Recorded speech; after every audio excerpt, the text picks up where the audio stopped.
ሀራምቤ ሬዲዮ 98.7 የሰኔ 29 2018 የሰዓቱን ዜና ይዘን ቀርበናል። ልንነግራችሁ ካሰናዳንላችሁ ዜናዎች መካከል ዋናዎቹን እናስቀድም። መንግስት ለዜጎች ሰብአዊ መብት ተገቢውን ትኩረት እንዲሰጥ ስለመጠየቁ፣ በትግራይ የወጣቶች ግዳጅ አፈሳ አሳሳቢ ሆኗል ስለመባሉ፣ ባለስልጣን መስሪያ ቤቱ በትምህርት ቤቶች ጉዳይ አዲስ መመሪያ ስለማውጣቱ፣ ከሀገር ቤት አሜሪካ ከናይጄሪያ አብዛኞቹን ወታደሮቿን ስለማስወጣቷ፣ ከአፍሪካ ከ640 ሺህ በላይ ሊባኖሳውያን ወደ ቀያቸው ስለመመለሳቸው፣ ከዓለም አቀፍ አድማጮች እነዚህንና ሌሎች ከሀገር ቤት ከአህጉርና ከዓለም አቀፍ የተውጣጡ ዜናዎችን የሀገር ቤቱን በማስቀደም ትንሳኤ አበበ አስደምጣቸዋለሁ።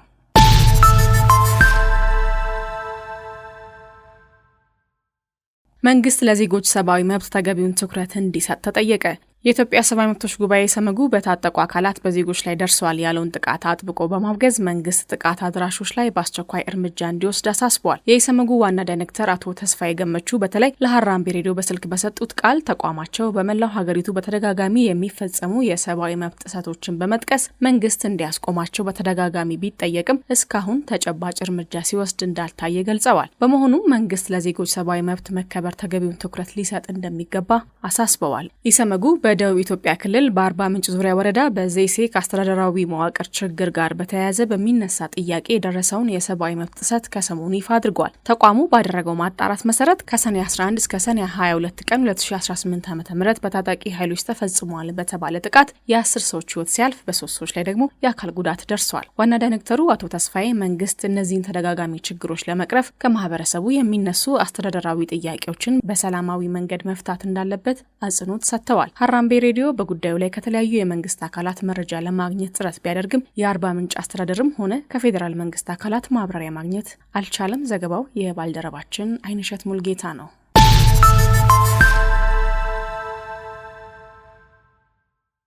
በትግራይ የወጣቶች የግዳጅ አፈሳ አሳሳቢ ሆኗል ተባለ። በትግራይ ክልል ዋና ከተማ መቀለ የጸጥታ ኃይሎች የወጣቶች አፈሳ መጀመራቸውን የዓይን እማኞችና በየማህበራዊ ሚዲያው የሚለቀቁ ተንቀሳቃሽ ምስሎች አረጋግጠዋል። ከሰሞኑ በከተማው የታፈሱ ወጣቶች በህዝብ ማመላለሻ አውቶቡሶች ተጭነው ሲወሰዱ የሚያሳዩ ተንቀሳቃሽ ምስሎች በማህበራዊ ሚዲያ በስፋት ተሰራጭተዋል። ከቪዲዮቹ አንዱ በመቀለ ኢላላ አንደኛ ደረጃ ትምህርት ቤት አካባቢ የተቀረጸ መሆኑም ተገልጿል። ኢትዮጵያን ኢንሳይደር የዓይን እማኞችን ዋቢ አድርጎ ባሰራጨው ዘገባ ወጣቶች በአውቶቡስ ተጭነው ሲወሰዱ ነዋሪዎች የጩኸት ድምጽ በማሰማትና ድንጋይ በመወርወር ድርጊቱን ለማስቆም ሲጥሩ እንደነበር ተመላክቷል። ከዚህ ቀደም የቀድሞ ተዋጊዎች ወደ ምድቦቻቸው እንዲመለሱ ጥሪ ሲደረግ የነበረ ሲሆን እነዚህ እንቅስቃሴዎች በሌሎች የትግራይ አካባቢዎች ሲካሄዱ የቆዩ አፈሳዎች ወደ መቀለም መድረሳቸውን እንደሚያመለክቱ ምንጮች ገልጸዋል። በጉዳዩ ላይ እስካሁን የህወሓት ባለስልጣናት ይፋዊ መግለጫ አልሰጡም። ከዚሁ ጋር በተያያዘ የኢትዮጵያ ሰብአዊ መብቶች ኮሚሽን ኢሰመኮ በትግራይ ክልል ከመንግስት መዋቅር ውጪ በሚገኝ ታጣቂ ቡድን የሚፈጸም የግዳጅ ወታደራዊ ምልመላ እንደ ጉልበት ብዝበዛና የጦር ወንጀል ሊቆጠር ይችላል ሲል አርብ ዕለት ባወጣው መግለጫ አስጠንቅቋል። ኢሰመኮ በክልሉ የአብነት ትምህርት ቤት ተማሪዎች ጭምር ከአብያተ ክርስቲያናት፣ ከገበያ ቦታዎች፣ ከወጣቶች ማዘውተሪያ ማዕከላትና በአሰሳ ቤት ለቤት የማፈስና በወታደራዊ ተግባር የማሰማራት ድርጊት መቀጠሉን ተረድቻለሁ ብሏል። በግዳጅ ከሚታፈሱት መካከል አብዛኞቹ እድሜያቸው ከ18 ዓመት በታች መሆናቸውንም ማረጋገጡን ኢሰመኮ ገልጿል።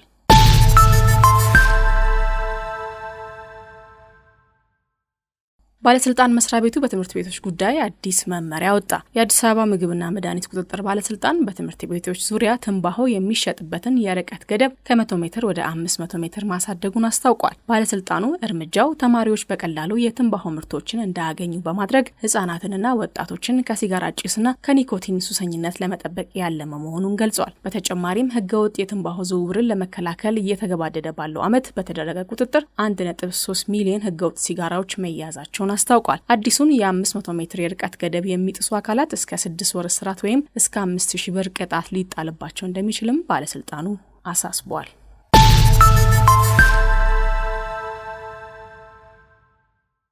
የተቀነባበረ የበሬ ስጋ ከኡጋንዳ ወደ ኢትዮጵያ ማስገባት መጀመሩ ተሰማ። ኢትዮጵያ ለመጀመሪያ ጊዜ በንግድ ስምምነት የታገዘ የተቀነባበረ የበሬ ስጋ ምርትን ከኡጋንዳ ማስገባት መጀመሯ ተሰምቷል። ይህ የንግድ ስምምነት በሁለቱ ሀገራት መካከል ያለውን የንግድ ግንኙነት ወደ ላቀ ደረጃ የሚያሸጋግርና በግብርናው ዘርፍ ላይ ትኩረት ያደረገ መሆኑ ተጠቁሟል። የኡጋንዳው የግል ድርጅት ራንቸርስ ፋይናንስ ሊሚትድ ከኢትዮጵያ ዳይመንድ ሆቴልና ሬስቶራንት ግሩፕ ጋር በተፈራረመው ስምምነት መሰረት በየወሩ 20 ቶን የሚመዝን የተቀነባበረ የበሬ ስጋና ተያያዥ ምርቶችን ወደ ኢትዮጵያ እንደሚያስገባ ታውቋል። የመጀመሪያው ዙር ምርት የተረከቡት የስጋ ውጤቶች በውስጣቸው ስቴክን፣ ቋሊማንና የበግ ስጋን ያካተቱ መሆናቸው ተጠቁሟል። የኡጋንዳ ፕሬዝዳንት የግብርና አማካሪ ዶክተር ሂላሪ ሙሱኬ እንደገለጹት ይህ እርምጃ የኡጋንዳን ኢኮኖሚ ለማሳደግ የሚረዳው የእሴት መጨመር ስትራቴጂ አካል ነው። 1 ኪሎ ጥሬ ስጋ ወደ $4 ሲሸጥ ተቀነባብሮ ሲላክ ግን ዋጋው እስከ $50 ሊደርስ እንደሚችል ጠቅሰዋል። ዘገባው የካፒታል ነው።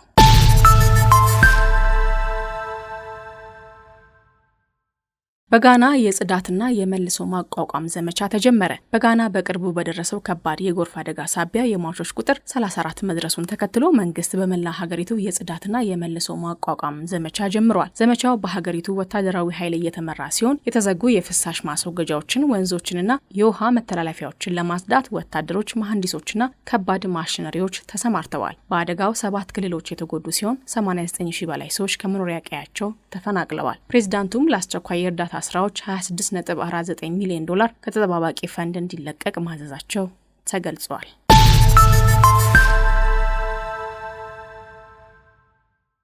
አሜሪካ ከናይጄሪያ አብዛኞቹን ወታደሮቿን አስወጣች። አሜሪካ በናይጄሪያ ከእስላማዊ ታጣቂ ቡድኖች ጋር የሚደረገውን ዘመቻ ለመደገፍ አሰማርታቸው የነበሩትን አብዛኞቹን ወታደሮቿን ማስወጣቷን አስታውቃለች። የአሜሪካና የናይጄሪያ ኃይሎች በቻድ ሐይቅ ተፋሰስ አካባቢ በጋራ ያካሄዱት ዘመቻ ውጤታማ እንደነበር የገለጸችው አሜሪካ በተልዕኮ ወቅት የእስላማዊ ታጣቂ ቡድን ከፍተኛ መሪ አቡ ቢላል አልሙኒኪ መገደሉን ገልጻለች። የናይጄሪያ የጦር ቃል አቀባይ ሜጀር ጀነራል ማይክል ኦኖንጃ በበኩላቸው የአሜሪካ ወታደሮች መውጣት በሀገሪቱ የጸጥታ ዘመቻዎች ላይ ተጽዕኖ እንደማያሳድር በመግለጽ በሁለቱ ሀገራት መካከል ያለው የደህንነት ትብብር እንደሚቀጥል አስረድተዋል።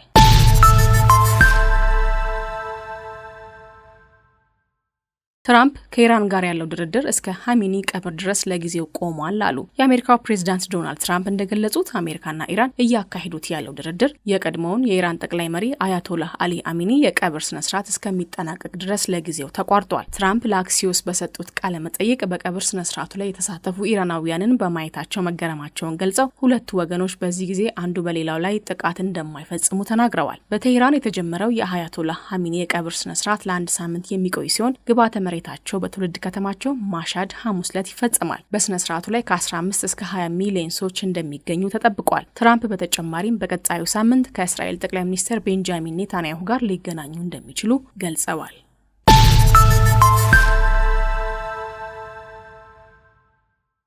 ከ640,000 በላይ ሊባኖሳውያን ወደ ቀያቸው ተመለሱ። ዓለም አቀፉ የስደተኞች ተቋም IOM እንዳስታወቀው በመካከለኛው ምስራቅ ግጭቶች መበራከታቸውን ተከትሎ ከ640,000 በላይ ሊባኖሳውያን ስደተኞች ወደ መኖሪያ ቀያቸው ተመልሰዋል። ቀሪዎቹ ወደ 500,000 የሚጠጉ ተፈናቃዮች ግን አሁንም ወደ ቤታቸው መመለስ እንዳልቻሉ ተነግሯል። IOM መረጃውን ያጠናከረው ከሊባኖስ ባለስልጣናት ጋር በመተባበር ከአውሮፓውያኑ ሰኔ 22 ጀምሮ ባካሄደው የመረጃ ስብስብ መሰረት መሆኑን ገልጿል።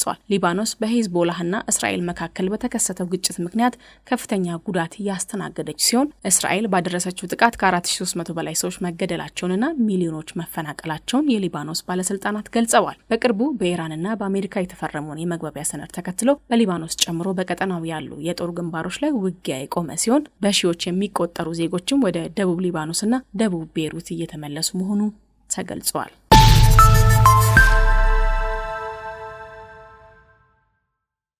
አድማጮቻችን ዜናዎቹ አብቅተዋል። ከመሰናበታችን በፊት የነገርናችሁን የዜና ርዕሶች እናስታውሳችሁ።